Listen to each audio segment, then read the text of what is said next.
the country's defense cannot be compromised with. So Operation Sindoor actually told you what kind of money spent in the last 10 years has come off hell. And I know when I was in defense, bulletproof jackets were not available for our soldiers. They would have a gun in their hand, but they didn't have the bullet which goes into it. The gun से कुछ नहीं होता, fire power होना है. Very difficult task. I wouldn't say I managed to do it. I don't think I'm sure every year if I have achieved it, but I try to. Balancing is a very difficult thing. On the one hand, you want to ensure that the minimum support system that the government has to provide for those who are in desperate need is met. But yet, not all money can just go for that. You need to build the country physically.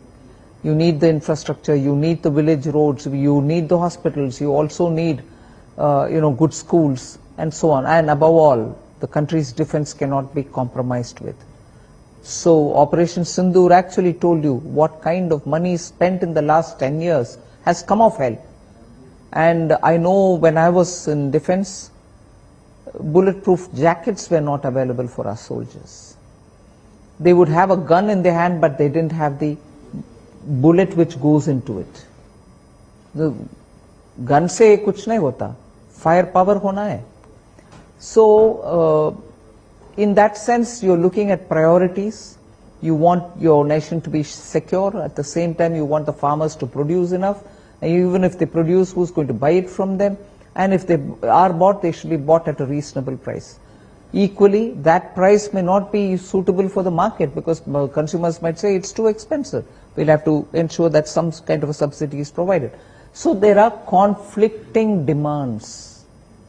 Managing the conflicting demand is the problem which every finance minister faces. You cannot tax every time you want additional resource, but you need money.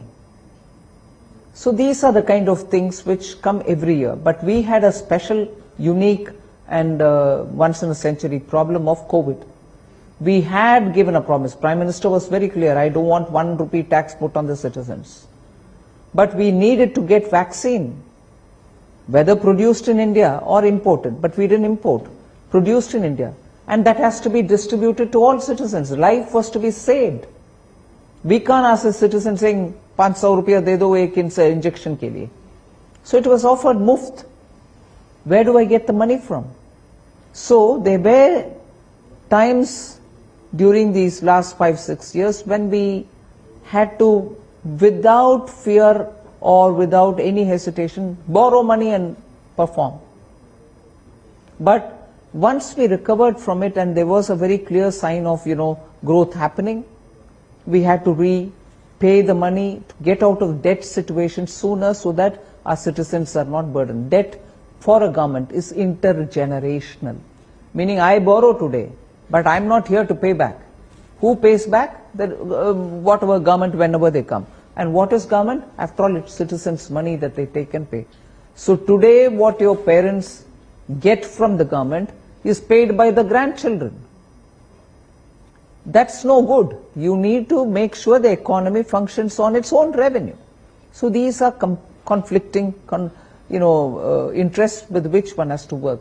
So balancing is important. So my priority, therefore, if growth happens, if good growth happens, the fruits of growth will reach all citizens.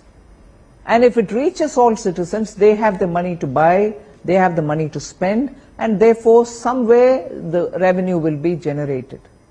But if growth doesn't happen and we are stagnating, opportunities for people are not given, so they will be sitting with nothing in their hand. They can't create any demand for me. They can't go to the market, buy a thing, or because they buy the thing, they cannot be somebody who's producing it.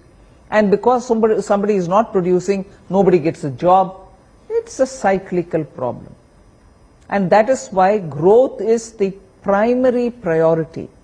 Sustain it at that level. World's fastest growing economy. We need to be at that level of 7%, 8% growth. So everything that I do will have to be for sustaining that growth. spend it in the right direction, make infrastructure, the people who are living near it will benefit. Cement industries will benefit. Steel industries will benefit. Those who work in those companies will benefit. So it's a cycle of measures which promote the economy. So growth, and growth is my priority because that can create jobs, that can bring more people into workforce, and because of that more productivity can happen. But of course we are living in a technology driven world. We need to bring technology. Every one of you all, be it an IT specialist, be it an engineer or not, technology helps each one of us. I need to bring technology to every school, every college. Today we've announced, even for content creators who do animation, for instance, we've said 1,500 schools will have content labs, content creating labs. Similarly, 500 colleges will have them. That will be provided in this budget. So we have to go on bringing in technology into our lives, just so it doesn't eat away our jobs, but we should be removing monotony from our work using technology.